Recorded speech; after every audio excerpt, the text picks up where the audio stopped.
শুভ সকাল বন্ধুরা। আজকে একদম ওয়েদারটা দেখেছো, ছিমছাম ওয়েদার। কি বৃষ্টি, রাত থেকে এদিকে প্রচুর বৃষ্টি হচ্ছে, কালকে সন্ধ্যা থেকে বৃষ্টি হচ্ছে। আর এত বৃষ্টি এই যে দেখো এতগুলো পেঁয়াজ বানিয়েছি, একদম কুড়মুড়ে। দেখো একেবারে কুড়মুড়ে বৃষ্টি হচ্ছে, কুড়মুড়ে একদম। আর লঙ্কা, চারদিকে লঙ্কা ছেয়ে গেছে।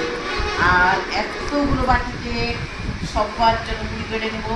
আর গরম গরম পেঁয়াজ দিয়ে মুড়িটা খাওয়া হবে ওগুলা।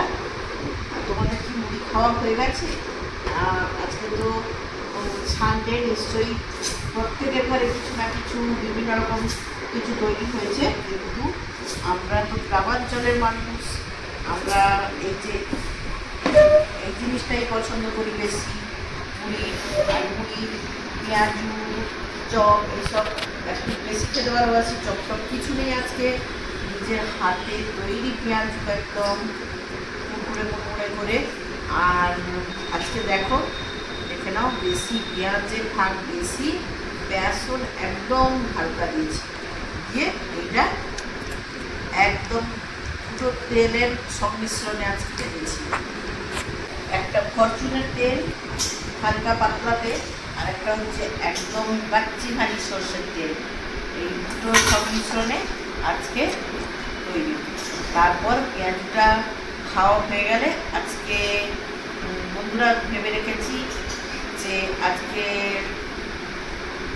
কী বলতো, সবার বাড়িতে আজকে ইলিশ করবো। অতএব মানে দাদাভাই আজকে ইলিশের অভিযানে যাবে।